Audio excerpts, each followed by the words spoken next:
I got so much motherfucking design on right now. Break it down, bring it back, make it clap. I got 3 old thoughts, new block, where that day. Bitches on my line, and you know they come straight. Hold up, what it not, 45, scope it cash like whoa. How you fucking with these hoes up? Shalom, di sini kita akan membahas tentang komunikasi. Yang pertama definisi, yang kedua model, yang ketiga konteks. Kita masuk ke yang pertama, yaitu definisi. Komunikasi merupakan suatu hal yang sangat mendasar dalam kehidupan manusia, dan bahkan komunikasi telah menjadi suatu fenomena bagi terbentuknya suatu masyarakat atau komunitas yang diperoleh melalui informasi, di mana masing-masing individu dalam masyarakat itu sendiri saling berbagi informasi atau information sharing untuk mencapai tujuan bersama. Definisi lain tentang komunikasi seperti yang dikemukakan Moore adalah penyampaian pengertian antara individu. 3 pemahaman tentang komunikasi. Yang pertama, komunikasi sebagai tindakan satu arah atau linear, yaitu proses di mana pesan diibaratkan mengalir dari sumber dengan melalui beberapa komponen menuju kepada komunikasi. Yang kedua, komunikasi sebagai interaksi, yaitu komunikasi dengan sebab akibat atau aksi reaksi yang arahnya bergantian. Yang ketiga, komunikasi transaksi adalah proses pemahaman dan berbagi makna. Model komunikasi menurut para ahli komunikasi telah menjelaskan dan menciptakan model-model atau referensi sederhana dari hubungan-hubungan kompleks, di antaranya elemen-elemen dalam proses komunikasi yang tentunya akan mempermudah kita untuk memahami proses komunikasi yang rumit. 3 model utama yang mendasari komunikasi.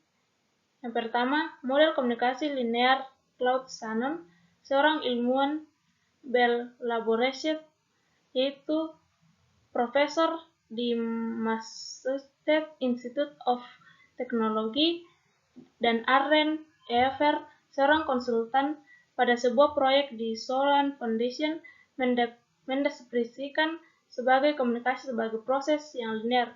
Pendekatan ini terdiri dari beberapa elemen, yaitu sumber, pesan, dan penerima. Yang kedua, model interaksional. Ini dikembangkan oleh Wilbur Schramm yang menekankan pada proses komunikasi 2 arah di antara para komunikator. Yang ketiga, model transaksional. Dalam model komunikasi ini memberikan penekanan dalam proses pengiriman dan penerimaan pesan yang berlangsung secara terus-menerus dalam suatu sistem komunikasi. Konteks komunikasi. Komunikasi tidak berlangsung dalam suatu ruang hampa sosial, melainkan dalam suatu konteks yang terdiri dari suatu aspek fisik, aspek psikologis, aspek sosial, dan aspek waktu. Banyak pakar komunikasi mengklasifikasikan komunikasi berdasarkan konteksnya. Indikator paling umum untuk mengklasifikasikan komunikasi berdasarkan konteksnya atau tingkatnya adalah jumlah peserta yang terlibat dalam komunikasi. 6 konteks komunikasi sebagai berikut. Yang pertama, komunikasi intrapribadi adalah komunikasi yang berlangsung dalam diri seseorang. Yang kedua, komunikasi antarpribadi. Komunikasi antarpribadi didefinisikan oleh A. De Vito dalam bukunya The Interpersonal Communication Book sebagai proses pengiriman dan penerimaan pesan-pesan antar 2 orang atau di antara kelompok kecil orang-orang yang beberapa efek dan beberapa umpan balik. Yang ketiga, komunikasi kelompok. Seorang filsuf Belanda, Bart Spinoza, menyatakan bahwa manusia adalah binatang sosial. Pernyataan ini sangat diperkuat oleh psikolog modern yang menunjukkan bahwa orang lain mempunyai pengaruh yang sangat besar pada sikap kita, perilaku kita, dan bahkan persepsi kita.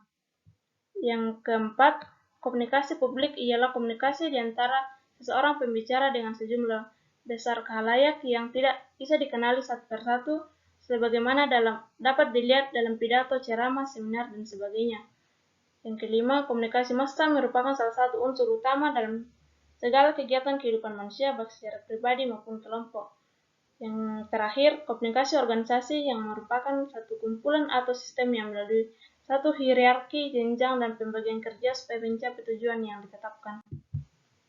Itulah hasil presentasi kita pada malam hari ini.